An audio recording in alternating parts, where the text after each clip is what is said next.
Most of us never learned how to train our brains, which is why most of us needlessly settle, struggle, and worse, suffer. My name is Chris Doris, and I want to make brain training mainstream.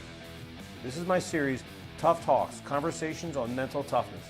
I'm interviewing badasses from all walks of life on what mental toughness means to them and their unique approaches to strengthening their minds.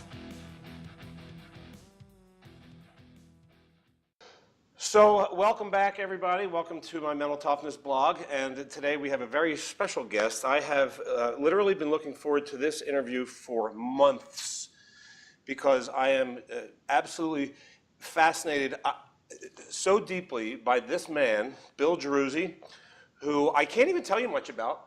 I'll give you a little bit of an intro, and then I'll ask Bill if you would just tell folks who are watching and listening a little bit about yourself. But before we even get that far, Bill has recently, I guess 2 years, almost exactly 2 years, produced a document here, which is a small book that has, I don't think I've ever read anything that I have marked up, that I've taken so many notes on, like ever.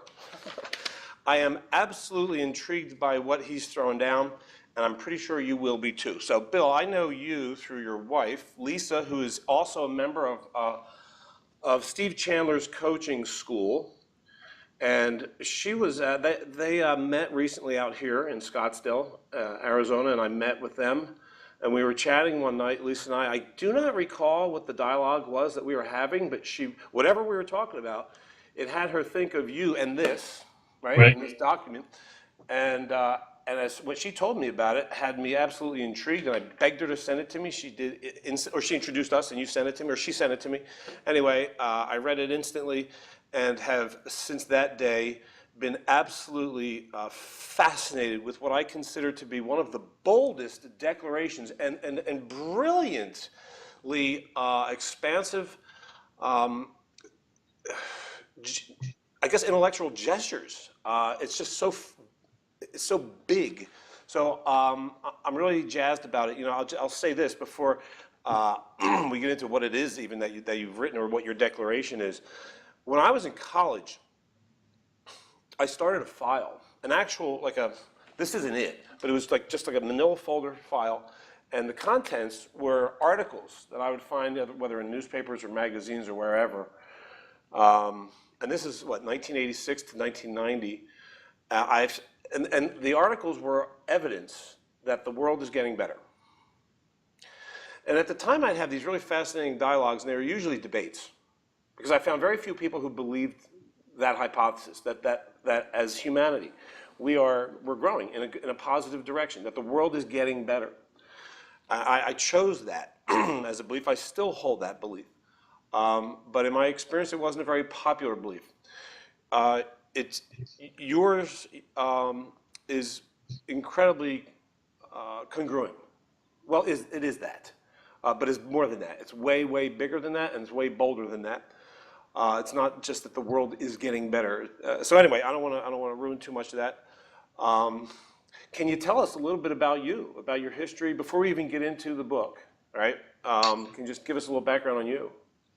Sure. I have a really diverse background. I went to school for engineering. I'm an attorney. In the middle of law school, I discovered the field of coaching and organization development, and I was smitten.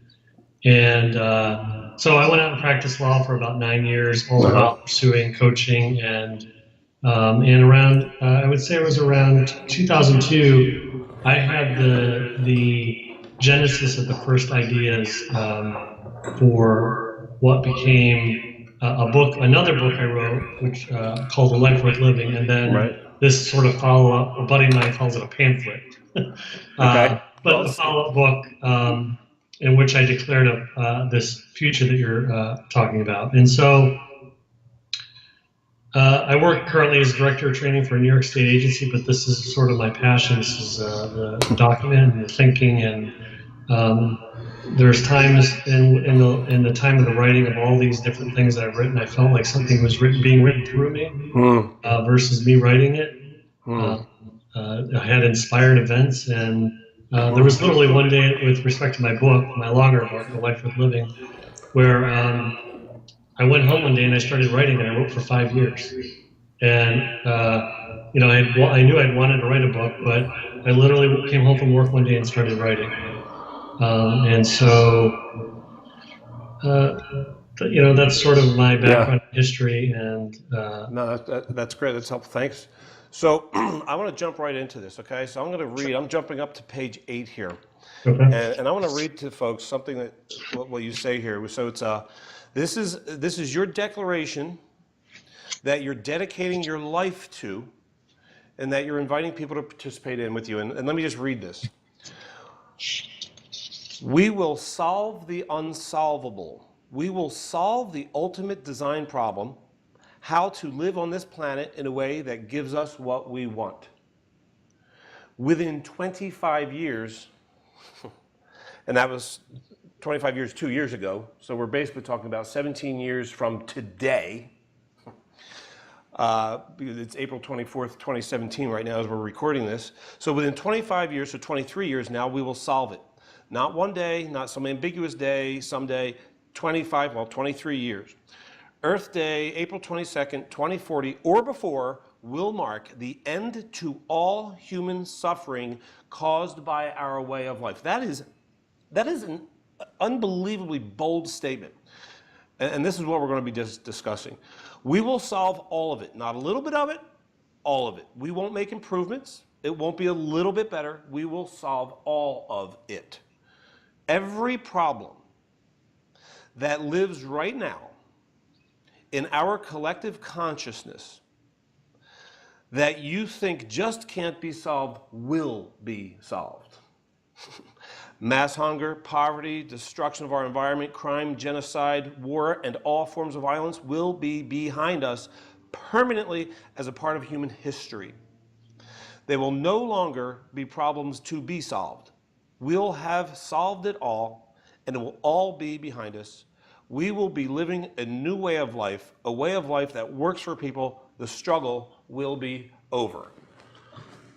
I have never heard a human being declare that. Wow.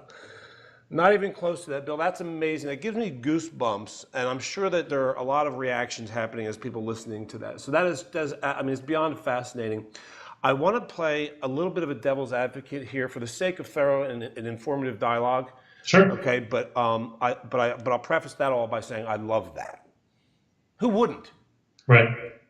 But that's an interesting question. So what have you been doing with this for 2 years? I've been speaking about it. I've been talking about it, just in conversation, with people in my life. I've been sharing the document. So who doesn't? So I asked hypothetically, but now I'm actually asking seriously. Who wouldn't want that? So in your experience, are you meeting people who say, "No, I actually don't want that"? Well, people generally what they don't want is a concept that they have of what that means. So other parts of the document say, well, somebody said, oh, you're talking about socialism, or you're talking about this, or you're talking about that.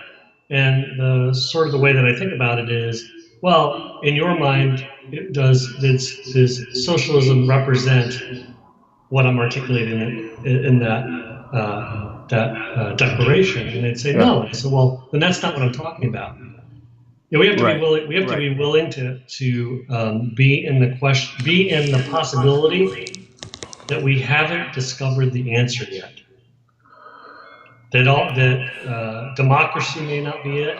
And by the way, I'm not pro or anti-democracy. I'm not pro or anti-socialism. In the world of design, when we design something, when we set out to design a light bulb, a car, a computer, the number one principle that drives those types of things is, does it work? Yeah. Not is it right, not is it the right way, but does it work? And when we look around, we're left sort of scratching our heads saying, or not even necessarily, I'm not sure that this works. It certainly doesn't work for all people. We'll still struggle with all the things I talked about. Poverty, go read the news, talk about, is North Korea about to test nukes, all the different things that are happening in the world. And we have to ask ourselves the question, is it working? And if not, there's something more, and the answer is, each of us has to answer that, and we'd answer them, well, is it giving us what we want? Is it giving us the kind of life that we want? Is it giving us the kind of life that we want for our children, for their children? And so I'm in that document. See, that's not a prediction. I'm not predicting that. Oh, that's good. That's an important point. That's interesting. I'm Okay, so it's not a prediction. I'm declaring that as a possibility. You're Like a designer, declaring it, and I love that word. I love the word declaration. Yeah. You're declaring it as a possibility, and that possibility is contingent upon what? It's contingent upon whatever it's going to take to fulfill on that possibility, which is yet to be undiscovered. But here's the thing. Here's why for me it has power. Okay. Unless we engage in that question, Yeah. the only way that it can happen is by accident. You know, there's a lot of inventions in our history that happened by accident. Penicillin was an accident. Okay. Okay. There's lots of things that we created by accident. So we can wait for accident. Or we can set out and start to think like designers and say, is there a way we can live on this planet that actually works for all people? Is there a way that we could, and so it's to get people engaged in that question. To see, I don't know the impact that, you've had this document's had a tremendously different impact on you that will have on 9 other people. So everyone has a different reaction to it.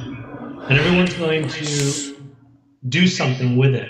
Oh, okay, right. My intention was, in writing this document, was to put it out there as a conversation. That's right. For people to engage in. And it's a brilliant conversation that is an obvious, it should be an obvious conversation. I mean, it's one of the biggest questions that I could ever think of, is don't we all want to have our lives on our terms? Don't we all want to be living successfully and peacefully together? You'd have to be deranged to say no to that. Right. And in my experience, and the way that I think about it, is if you're saying no, you're not saying no to that. Yeah, right. So what there's to do in having conversations with people is to take out of the way whatever notions they have that would make them say no. Yeah, that's probably not the number one reaction, though, right? It's like people generally probably, when they hear that, they're like, oh, wouldn't that be nice? Right. Well, then you have to take that out of the way. Okay. Say more about that. Well, what do you mean by take that out of the way? I mean, so we have this thought like, oh, God, yes, that'd be great, but that's pie in the sky. Okay. Or, see, you have to... How do you take that out of the way with someone in a conversation? You'd have to have a conversation with them to understand the bigger context for how design works. So think about it this way. Okay. There was a time on the planet where airplanes were not even a possibility. No one even thought of them as a possibility. Human beings flying was not even thought of. And then there was a point in time when someone said, maybe. And then another person said, maybe. And then another person said, maybe. And then a conversation began to happen where the imagination began to take over. And then there was sciences that had been developed and discoveries that had been made, and all sorts of different things that you couldn't predict. You couldn't predict all the things that would have had to happen to bring the Wright brothers to be the guys, bicycle shop owners, to be the guys who got engaged in that question like many others in the same time period, but were able to put all those different connections together that other people had made and make flight a real possibility. Okay? Yeah, that's what it is. That's it. Is making something that was presumed impossible, bringing it out of that realm into the realm of possibility.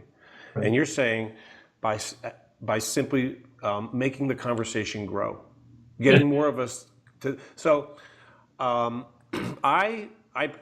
throw out a prediction, and tell me if it's accurate or inaccurate, that the majority of people that you have this conversation with get caught up on the possibility of this. Is that the most popular response? Which, that's nice, but. Yes, that's nice, but. But that's totally unrealistic. Yeah, what are you That's going to do just about not that? going to happen. Yeah, and you bring up so many. I wish I could like instantly download this into everyone that's watching or listening, and just into their just put it in like like the Matrix style, just like download it instantly. I've highlighted basically the whole freaking thing. What you do so brilliantly is you bring up a lot of the objections, Yeah. right? That obviously that you've been having already, right? The objections. So, And so here's, let's just talk. Go ahead. here's the thing, and here's the thing, Chris, is one of the things that you help people see is the how abouts or yeah but or you can't do that. That's also conversations that have been downloaded into our consciousness. Okay. Yeah. Yeah. We live Yeah. we live into a future in that none of these problems will never be solved. It'll get better, yeah. Life has gotten better. It will predictably trend to get a little bit better, a little bit better, a little bit better. We'll probably have some. We expect some major catastrophes. We expect some really bad things to happen, but for the most part, it's going to persist. Mm-hmm. Mm-hmm. And where did that come from? Okay. Yeah. That was a conversation. That was an idea. That was a notion. Mm-hmm. It's been handed down from generation to generation to generation. So you just want to take over the predominant assumption, and you want the popular assumption to be, of course, we'll get rid of our problems. Yeah. Why not? But you said something interesting also. Oh, it's on the same page. It's not like utopia, right? Or maybe I don't know. That's what you say. I don't care what we call it. I don't care what we call it. Right. Call it utopia. You want to call it a utopia. We'll call it the appropriate design. We'll call it whatever. But you said it's not like we'll never feel sadness. It's that we'll no longer suffer about being sad. Yeah. Okay. So can you say a little bit about that? Well, what I mean by suffering about being sad is there's things about our lives that we're sad about, and we move through the sadness. Yeah. And then there's things that we get stuck with the sadness. We're like stuck in place, and then we internalize it. And it's not just an emotion. Like emotions come and they come and they go. That's sort of their natural. We don't really have any control over emotions. They sort of come in and out of us. Okay. There's ones that we get stuck with, and then we suffer about them, and we talk about them, and we focus on them, and we eulogize them, and we make them bigger than they are, and then and then it becomes a mountain. It's that saying, we made a mountain out of a molehill. Yeah. It's something bigger than what it was, and so that's what I mean by we suffer with our emotions. I'm not saying that. Okay. I'm not saying we're never going to experience a negative emotion. We're going to experience loss. That's the gamut of what it means to be human. But there's a lot of suffering that happens as a result of the way of life that has been created on the planet. And by the way, I just want to add another piece that's really important in terms of where my influences are. Is there's an author named Daniel Quinn who wrote a book called Ishmael. Daniel who? Daniel Quinn. Who wrote a book called Ishmael. Uh-huh. And in that book, he talks about that the civilization, the most dominant form of life on this planet, is relatively young. And there's other ways to live that human beings have lived that still exist and thrive and are good for human beings. And so, his notion is that what human beings need, is a new vision for how to live. And so we sort of think of the timeline of human beings as, there was hunter-gatherers, there was early man, and then we evolved into this. He's saying that this is an offshoot of evolution. It was I can't think of the word, but it was an aberration. Our current reality? Yeah. Is an aberration? Yeah, it was just one possible way it was one possible way of life on the planet that by the nature of it had a way of taking over and conquering and moving around, and it basically grew on the planet as a dominant way to live. And it has repercussions to it. It has consequences of it. The Yeah. consequences that we all experience and talk about in terms of, the poverty, hunger, suffering, all those different things. So my point has always been, if we design this, Yes. if human beings design this, we can design something else. So we can design. Okay, but what's the significance of this date? Why was 25 years? It was arbitrary. It was a bold declaration. Why not 10 years? Why not 200 years? I don't know. When I was writing it, I sort of went with what felt right to me, what I could own. So that's not really that. That's not the point. That's just that it's important to have that, like that it can. Let's write the story that it can happen pretty damn soon. Yeah. Well, let's look at it actually. If you look at your experience of it, if I said we're going to do this by next year, yeah, it'll likely for you evoke a particular experience. If I say we're going to do it 300 years from now, or 500 years from now, 1,000 years from now, it's sort of like, yeah, who cares? Okay. The language in and of itself is creative, it's dynamic, it's generative. So I picked a date and time that evokes something in me. And I want that evokes something useful. Yeah, yes. Right. I wanted to evoke a particular response in me, something I could like know. A possibility. Yeah, like a possibility. It's relevant to me. Yes. Because it's my lifetime and it's my kid's lifetime. Yes. Right? I wanted to have a realness to it. Yeah. Yeah. Now you talk about two things, because as I was reading this, the first time I've read it probably 2 or 3 times. Well, not probably. I have read it 2 or 3 times, and each time I was anxious about. Okay, so what are we supposed to do? What do we got to do?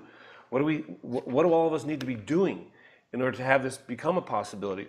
And you've very simply articulated. There's only really 2 things, right? One, you call it be wrong. And what you mean by that, and correct me if I'm wrong, is challenge our assumptions.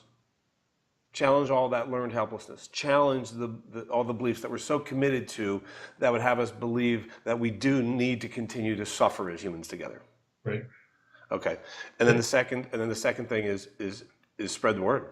It's like, let's have that conversation become a popular one. This conversation. Okay. So then if those 2 things happen, like and I'd love to talk to you. Have you read The Tipping Point? Yes. Is this where we're going with that? Yes. Okay. Yeah. At some point, it'll be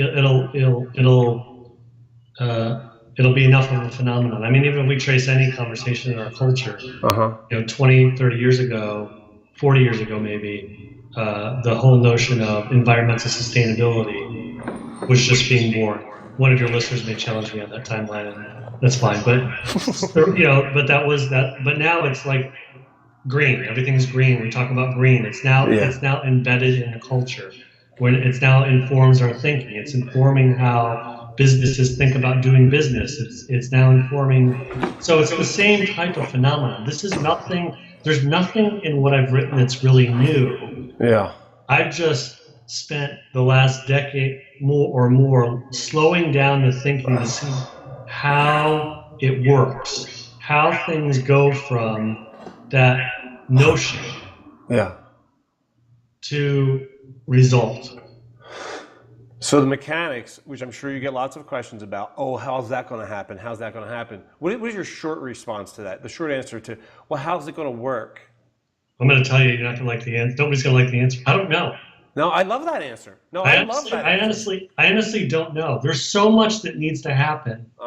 There's so much. Listen, you said, I say in my thing that there's 2 things. Those 2 things, not knowing and having the conversation, that's the tip of the iceberg. There's going to have to be scientists who develop science. There's going to have to be business people who develop ways of doing it. There's going to be all sorts of that are already going on. Yeah.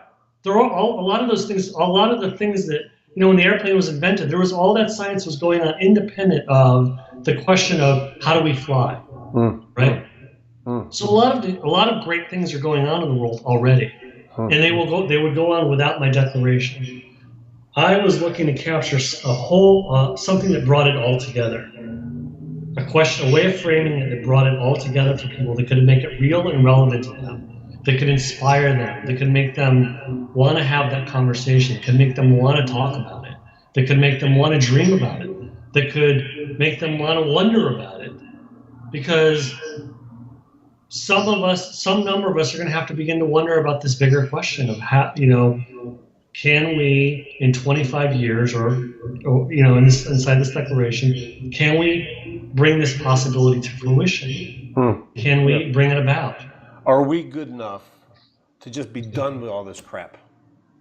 Can we just do it? Isn't that the question? Kind of like, are we ready? Can we do that? Are we good enough? Do we have it in us to be done with these things? To be done with war? To be done with violence? To be done with poverty? To be done with starving people? Right? Can we be done with that? So that's the conversation. Can we be done with it? Can we be totally done with it? Yeah, and the only thing I would alter about what you're saying is for me, it's not a question of being good enough. It's a question of mechanics. Okay, what do you mean? What I mean is, if we have this conversation, we haven't enough. We won't have a choice but for it to be done. If we have the conversation. Whoa, hold on. I want to say, I want you. That's awesome. Will you please repeat? Say all that again, because I tell you right now, man, this is so. You're brilliant, dude. I am feeling my brain shift as I listen to you. This is powerful, and I do this shit for a living. Right? So this is amazing. Like you're having boundaries on that I have picked up along the way, like limitations. I'm feeling them snap. I'm feeling synapses burn and then burning new ones as I look. Will you please repeat that? If I haven't said too much to have you forget what it was you just said. I said for me, it's not a matter of being good. It's not a matter of being good. I don't think that what we created because we're bad. We just created it. We created a vision. We created something and it had consequences, and then we thought we were stuck with the consequences. Okay, that's neat. That's okay. Cool. So for me, it's not about. It's just the one we did. Yeah, and it happens to include a lot of needless suffering. Yeah. So let's redesign. Human beings certainly have the capacity for evil and bad. So I'm not saying that we're saints either. I'm simply saying that this question, there's bad people right now. If we go to something in our culture that is that will provide a hook. The framers of 9/11, they designed something. We would say that they were bad. Their intention was bad, and certainly I can own that intention. I can align with that intention. Right.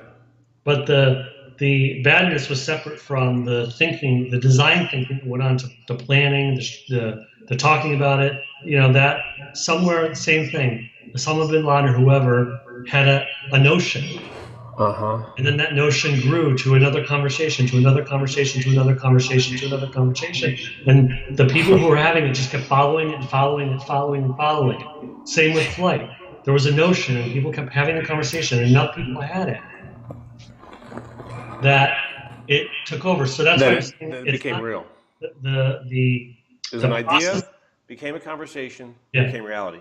Yeah, the process that's going on is it's not normative. It doesn't have any value judgment to it. The process of design is not a good process or a bad process. Whatever you put into it, it kicks out your intention. So you are committed to disrupting the I guess just what we're buying into, which is the notion that the suffering is actually imminent, or that it is necessary. So you're saying, no, let's have a new design where we just don't need that. And let's do it, and let's see if we can have that happen pretty damn soon.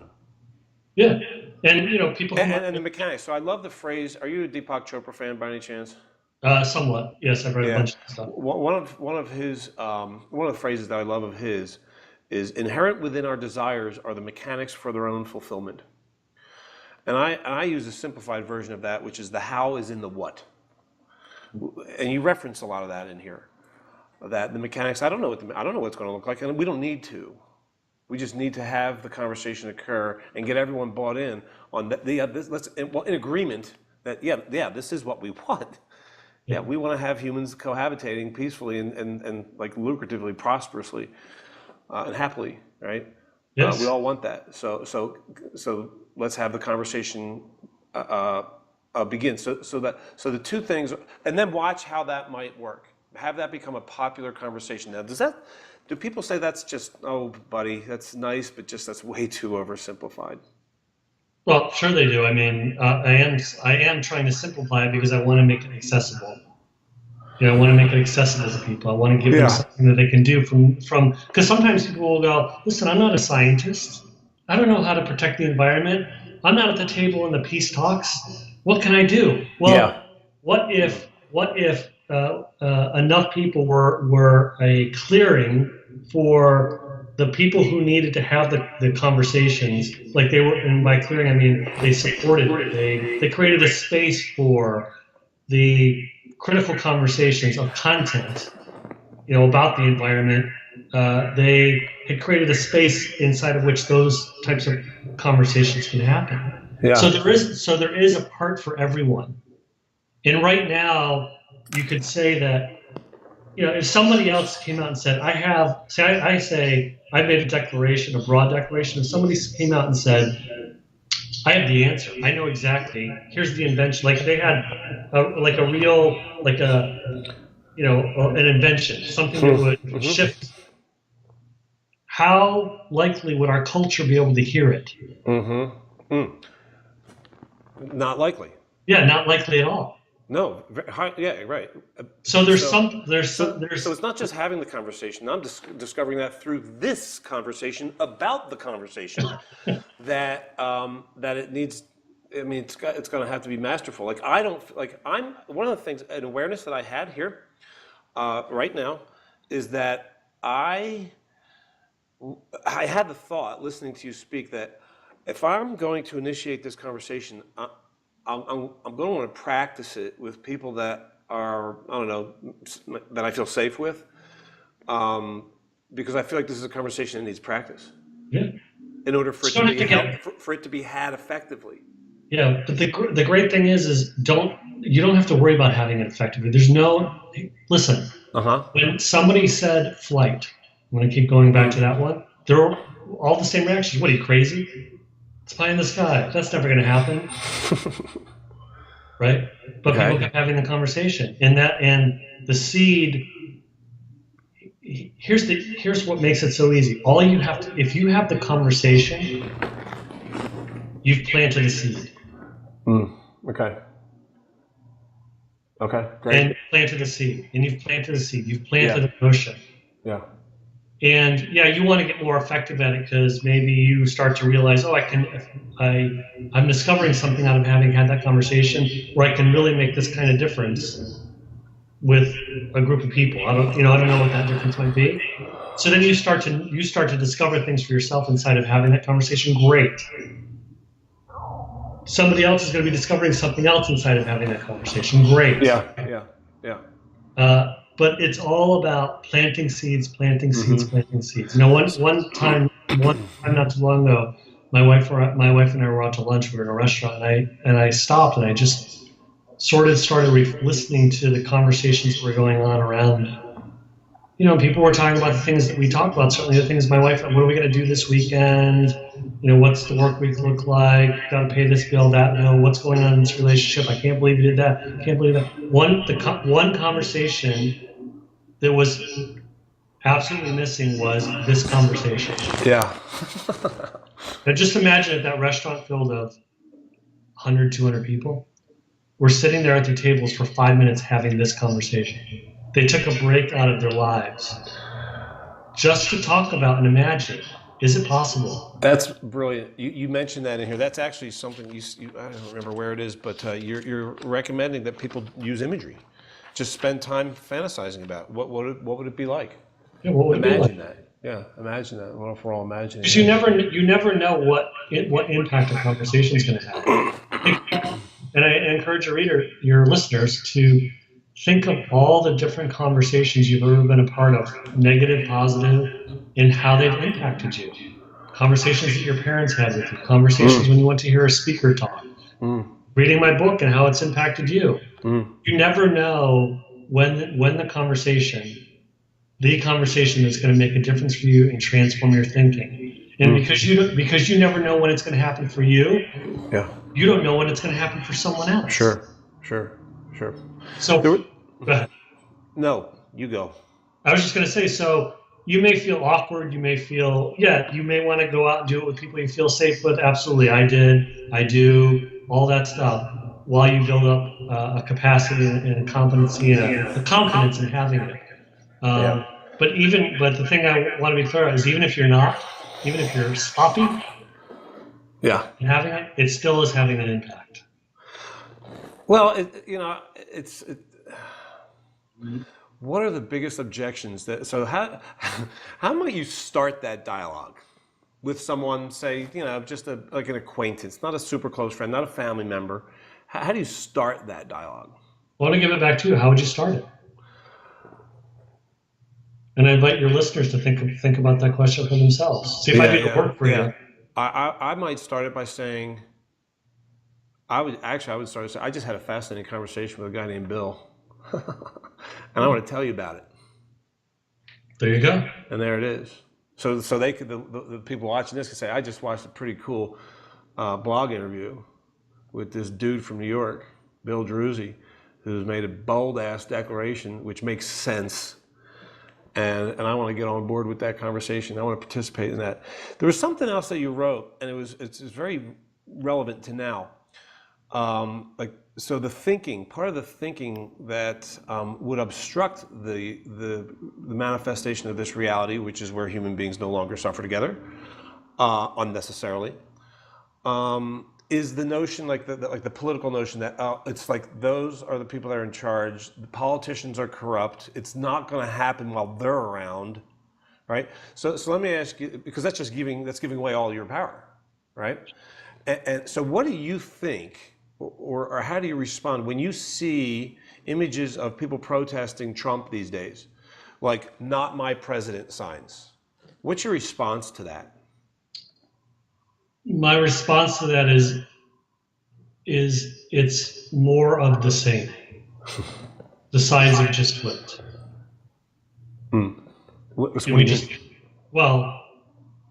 This is, it's sort of the Democrats are now taking the Republican role. Obama was in office. So the parties have just flipped. So it's more of the same. Yeah, it's just that it's still about resisting. It's not about creating anything. Well, this is what you wrote about. I don't. By the way, I don't begrudge or say that people shouldn't do those things. I'm saying that the airplane didn't get invented by opposing the horse and buggy or the car. The airplane got invented by talking about the airplane. Oh, that's interesting. So you've written, the old game of politics is over. I'm going to be wrong about my belief that politicians are all corrupt because that lets me off the hook from holding you accountable. I'm going to be watching you, politician, right? I don't care about the way. I expect you to solve the unsolvable. I expect you to deliver on this future. I expect it of you, and I expect it of myself. Now I'm your partner. How can I help? I think that is truly profound. Yeah. But that speaker in that writing is engaged in this conversation. Yeah. The only thing I'm saying potentially, and I don't know because I don't know all people who rally against Trump, predictably they're having a conversation to rally against something versus to create something. And they're putting the solution outside of themselves, right? So the awareness that's critical here is I have the power to have a conversation. That conversation is powerful, and that can create these miracles. Yes. That's huge. Yeah. Where can people get this, man? I don't know. Can you put a link up? There's nowhere to get it per se. But then let's change that. Yeah, if you want to put a link. I think that's an absurdity. Damn it! Come on, man. What the hell? Are you kidding me? Yeah, I don't have it up. This needs to be a website of its own, brother. We need to have a link. We got to do that. We're doing that. I do. I have a website called The Conversation is Growing, so maybe I'll get it back up and put this document. But in the interim, if you want your listeners to have quick access to it, I don't know if it's something you can put up in the interim. Will you? Okay, we'll figure that out. Let's not figure it out. No, we're not going to figure it out. We're going to figure it out right now. This is what we're going to do. So you're going to send me. I think I have this somewhere. Just please, will you just resend it to me? Send me a PDF. I will have my guy Micah, my IT guru. He will put it up with a link. We will attach the link to this. So Okay. when people, and we will not put this video out until that's done, and that can be done pretty damn quick. That can be done like today. So, all right, so let's do that. Okay. So the link is here somewhere, folks. And so please get this. It's 17 pages. It's fascinating. You'll read it quickly and just have a highlighter. And let's have the conversation grow. Thanks, Yeah. man. I really do. I love that. I'm so glad that Lisa brought it up. That I'm so glad that I've had the opportunity to initiate this conversation with you. Thank you for giving me so much inspiration. This is really important, and so I really appreciate, Bill, you taking time today to share your declaration, your wisdom, just with us. You're very welcome. And my invitation to your listeners is, to read the document and then just go have 5 conversations. Just test it out. Test it out and don't have the concept of, oh, that's never going to work. Actually have 5 conversations with someone. As good or not good as you think that they are, just go out and have them about this document or about listening to this. What if someone had like they read it, like somebody that's listening gets the document, reads it, and then has sort of like an appreciation for it, but also a stuck point that maybe wasn't addressed? How could they reach you? Welcome that. If somebody had a question for you, wanted to discuss this with you, are you open to that? Sure. Would have been pretty paradoxical if you said, "Oh no." No, I'm not. Hell no. Oh, that's funny right there. So how would people reach you? They can reach me. My email is wgiruzzi, WGIRUZZI @hotmail.com. All right, I'll put that in there also. I'll get that in here. I'll put that into the whatever. It'll be here somewhere. Thanks, brother. Thank you, man. Look forward to the conversation continuing. All right. Thank you. You, man. Take care. All right. Okay, so I just started re-recording just because this will be like an addendum, right? This will be a little asterisk. So what just happened is we ended the call. I stopped recording, and then we kept talking, and and then I'm talking about getting Micah Guller, who is my IT guru, to use technology to get this accessible so that we can spread this pamphlet, the book, right? So we can spread the conversation, right? And that's an idea that I just had that came out of the conversation, which is what you said, right? That's the mechanics. Yeah, that's what I'm talking about. Is in this dialogue, we're talking about this subject matter. In this give and take, we're talking about, an idea is born. We got to get this out there. Oh, I'm going to talk to my IT guy. Yeah. That's how things in the universe. That's how things in the world move. That's how ideas grow. Yeah. Through conversation. Yeah. Right. And it's all unpredictable. You and I have never spoken a live word to each other before today. That is right. Before this call started, we didn't even have a talk about the talk. We just got right into it. Yeah. Right. So the only thing I knew is I read this. Okay. And talked to your wife a little bit, and then we had the conversation, and then we hung up. Right. The recording, and then we're talking about like how. Exactly. How do we get this? How do we get more eyeballs on this? How do we get the conversation to grow? How can we use technology? And we're coming up with ideas, and it's all just born. And so we get this conversation. We get tons of people having this conversation, right, about how we can live communally, like peacefully, right? And then all the ideas occur. This is brilliant. This is the organics of it, right? Yes. As we speak. Good stuff, man. So that's a great answer. That's a great answer.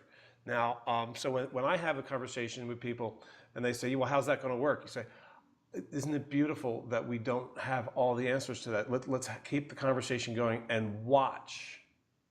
Just watch with amazement as the how presents itself. Yeah. See, here's the thing too, is there's like this line I always have to watch for myself of not getting too like sort of woo-woo about it, meaning we want answers. We really do. This is about getting answers. This is not about, for the next 25 years, wishing and hoping and feeling good. And we want answers. This document is touching on how do you create the space to allow for new answers in life with respect to anything. We want new answers. See, in our culture, we only value if people already have an answer. Then we have maybe 2 answers or 3 answers that don't work, and we have to choose between them. because we don't have I've found we don't have the wherewithal, not even so much the wherewithal, but the understanding of how an idea goes from that notion to growing and impacting human consciousness. Mm-hmm. And it comes about by engaging in a question. And this document puts forth a question. Right. Is it possible in the next 25 years, now 23 years, Right. to totally transform the planet? So the link is here for people to download it. Are you cool with people sharing it, forwarding it on? Yeah. Like Get it out, use just it. get it out there. Yeah. Rip it off, man. Amen. I love that. Love that about you, brother. Thanks again, dude. All right. Thank you. Talk to you soon.